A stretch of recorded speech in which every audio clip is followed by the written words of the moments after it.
I played a lot of competitive Pokemon when I was younger. Well, I mean, I did with my friends. It's not like I was a little baby Oro competing in VGC tournaments overseas.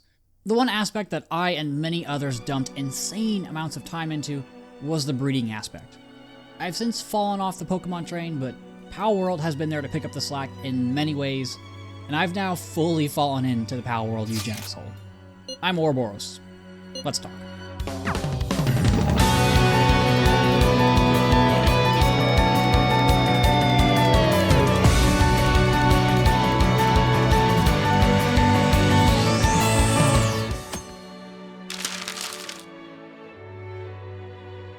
So, if you've never bred for competitive Pokemon, congratulations, you have a life. If you've only bred for competitive Pokemon in newer games, congratulations, you don't waste your time. I was most active during Gen 4, and if you know anything about that time, you know that breeding was rather extensive and time-consuming. IVs, natures, egg moves, abilities were all things that you had to take into consideration, and most of that stuff was really out of your control. So you'd set up shop at the daycare and just bike back and forth for hours and hours and hours. Assuming you didn't just RNG manipulate or hack things, Palworld keeps, well, all of this tedium. I don't know why I've fallen into the rabbit hole. Maybe it's because it reminds me of my childhood, but here we are. Now I've dumped dozens of hours into making two random pals boink, and look at this beauty. This is Zoomies. For those of you who don't know this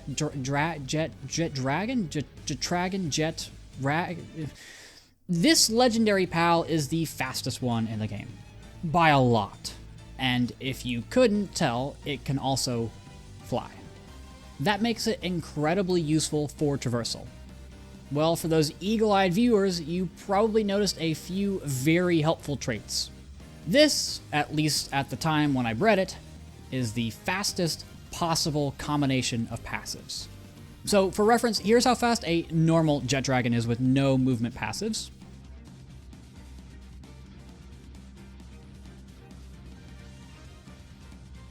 And this is how fast Zoomies is.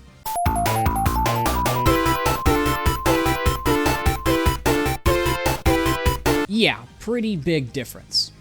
So what did it take to breed this behemoth? Well, I'm glad you didn't ask, because I'm going to explain it anyway. So, in order to breed, you need to put two pals into a breeding farm. But for Jet Dragon, you can only get one when you breed two Jet Dragons together. So, you need to go and catch two. Jet Dragon is one of the 4 overworld legendaries, so it's not exactly going to be easy. It's also at the level cap, so it's not like you can over-level and brute force it. So, you catch two, and wait, no. You need to catch one male and one female. So you start playing the gender roulette until you get 2, and that was the easy part. Now you basically need to play passive roulette until you get the ones you're looking for. Pals will hatch with random skills, but will have a much higher chance to inherit those from their parents. So, as the title says, you start playing mad scientist with your pets. Keeping the good ones, disposing of the bad, none are safe from your quest for power. Your hunger will only be satisfied once your lust for the ultimate pal is complete, you despicable, horrible pet owner. You know, just like how these abominations came to be. And that's it. Now you know how to breed the ultimate pal. Your journey is complete. No. Hang on. What are those numbers? God damn. Okay, so sometimes God, or in this case the developers, throw you a curveball and you've got to make do with what you've got.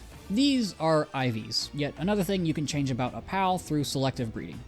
It's short for individual values, which is a term directly copied from Pokemon. They affect a pal's stats and, like passives, are randomly generated upon hatching or catching, but they are heavily influenced by the parent's IVs. Now there's a whole nother step in the breeding process. It's tedious, it's repetitive, and I'm one of the psychos who loves it. Like I said in the intro, I don't know why. If I had a logical explanation to why I like these types of things, I would probably be a more productive member of society, but here we are. All I know is that it's rewarding, which it really shouldn't be. There's no skill aspect to letting a bunch of dragons inbreed themselves into looking like the Habsburg family. Tasty. There's no skill aspect to grinding up a bunch of cakes so that said Habsburg dragons can continue to inbreed, but again, here we are. Honestly, one of the best parts of it is just letting the game do its thing in the background. I remember watching an F1 race one morning and checking in whenever there was a yellow. Or, because Monaco sucks. But I really just enjoy optimizing in my games. I've always been someone who enjoys min-maxing. I've spent countless hours in Monster Hunter trying to make my own personal mix sets that are a little bit of a spin on the popular meta ones. I've enjoyed maxing out villager trading halls, farms, or automated sorting systems in Minecraft. I loved picking out the perfect gear in Destiny to get that extra bit of cooldown to make the next raid or Crucible match easier. I think there's a beauty to it. You spend all this time working on something with a very defined end goal.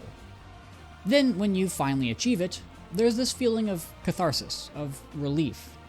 I guess it's a little like that South Park clip where the basement dwellers say they can finally play the game. What do we do now? What do you mean? Now we can finally play the game. Oh yeah. It's a way for me to say, yeah, I've put in the work and this is what I've got from it. Almost like a badge of honor. It feels like a breath of fresh air to be able to earn all of that in-game. There's so many games where you can just pay your way to success, pay your way through a battle pass or new characters, or basically anything in a mobile game. But embracing that grind is something that I've always enjoyed. Palworld is a game that I've really enjoyed since it launched. I know that a lot of people have abandoned the game. Just taking a look at the Steam charts is evident enough that it will never return to that 2 million concurrent player peak. Even then, I still find myself enjoying the game. I've definitely gotten my money's worth, and I really encourage everyone to jump back in if they can. Of course, the breeding is just one of the many aspects, but it's fun in the weirdest of ways. I know I'm one of the psychos who finds enjoyment in grinding for things. As long as it's engaging, I find it stress relieving. I can leave my pals at base and go out and do other things in-game. I can go run dungeons, fight some bosses, go hunting for lucky pals, go hunting for perfect IV pals, optimize my base more, or even build random things. It's an easy way for me to turn my brain off and just decompress. I think that's one of the hallmarks of a great game. You can enjoy it. It can be the world, the characters, the story, the gameplay, whatever. And I think I've found that in Palworld. The breeding allows for so much creativity and player expression. There are obviously passives, IVs, and egg moves that are objectively better than others. But it allows me to customize to my heart's content. You're welcome to ignore all of these mechanics if you want. There's nothing restricting you from just casually playing the game. But for people like me, perfectionists like me, there exists an amazing rabbit hole for you to fall into. I've fallen into the Palworld Eugenics hole, and I don't see myself climbing out anytime soon. Thanks for watching.